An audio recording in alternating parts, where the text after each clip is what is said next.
Assalamualaikum warahmatullahi wabarakatuh.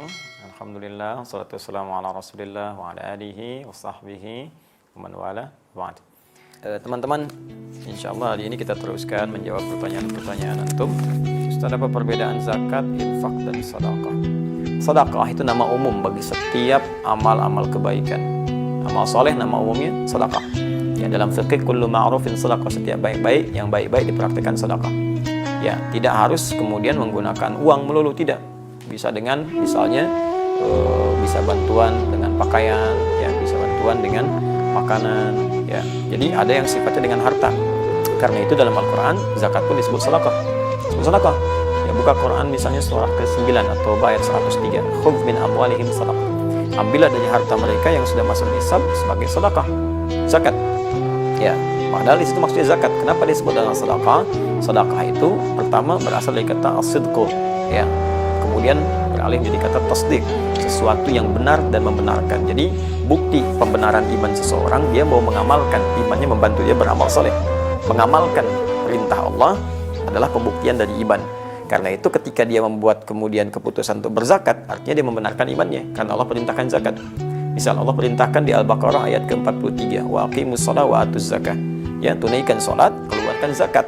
Anda beriman kepada Allah dan Anda buktikan saya keluarkan zakat, berarti Anda membenarkan iman Anda kepada Allah. Anda membenarkan perintah Allah. Ketika Anda membenarkan perintah Allah disebut dengan tasdik namanya. Ya, kebenarannya disebut shadiq, yang terus membenarkan disebut siddiq. Karena itu sahabat Abu Bakar disebut as-siddiq karena terus membenarkan perintah Allah dan Rasulnya. Nah, zakat disebut dengan sedekah salah satunya karena itu pembuktian keimanan kita kepada Allah. Ya. Kemudian teman-teman sekalian, infak disebut sedekah. Quran surah kedua Al-Baqarah ayat 264. Paling kiri sebelah bawah. Ya ayyuhalladzina amanu la tubtilu shadaqatikum bil manni wal adza kalladzi yunfiqu malahu ria'an nas. Hai orang-orang beriman, jangan batalkan, gugurkan amal-amal kebaikanmu yang telah lelah engkau tenun dengan melakukan perbuatan yang merusak seperti orang infak yang riya. Nah, infak riya itu disebut dengan bagian infaknya disebut dengan sedekah. Enggak boleh infak dengan riya. Infak ya masuk kategori sedekah. Jadi kalau Anda katakan sedekah itu nama umum, ya, zakat sedekah, infak sedekah, termasuk sholat bagian dari sedekah karena amal saleh. Senyum sedekah. Ya, basmatuka fi wajhi akhika sedekah. Senyummu yang membahagiakan temanmu itu sedekah. Nah, kemudian kalau sudah zakat spesifik, zakat bentuknya kewajiban berupa harta yang harus dikeluarkan jika sudah memenuhi batasan dan syarat-syarat ketentuan tertentu. Ya, batasan syarat ketentuannya misalnya nisab. Ukurannya apa misalnya? Ya, ukuran sudah 85 gram emas keluar. Ya, di zakat tanaman lain lagi. Ya, apakah diairi atau tidak, perkebunan lain lagi, zakat hewan lain lagi. Ya, ada ukuran-ukurannya. Kemudian untuk zakat mal misalnya berlangsung setahun disebut dengan haul. Ya. Nah, lalu setelah itu bagaimana lagi ketentuannya? Nah, dalam zakat ini sifatnya wajib dikeluarkan. Kedua 8 golongan. Ada di Quran surah ke-9 ayat ke-60.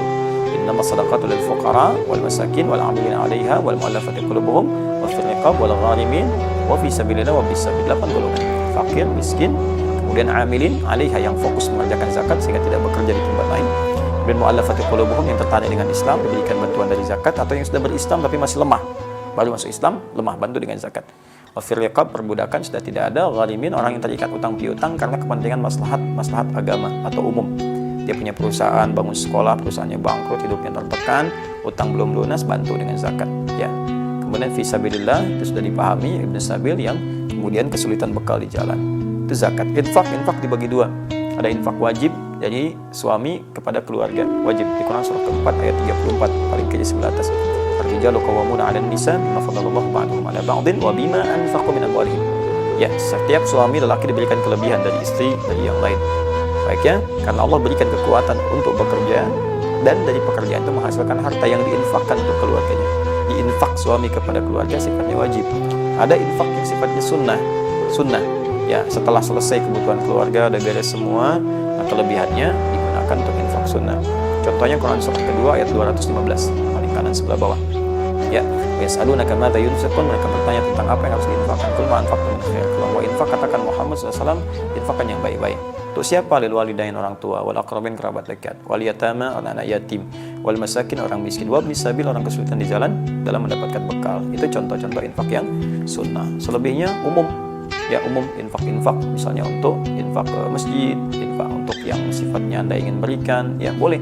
Itu ada di Quran surah kedua ayat 261. Kaidah umum, dibalasnya langsung 700 kali lipat dengan izin Allah Subhanahu wa taala. Saya kira itu Allah taala alam bissawab. Semoga Allah berikan kemuliaan.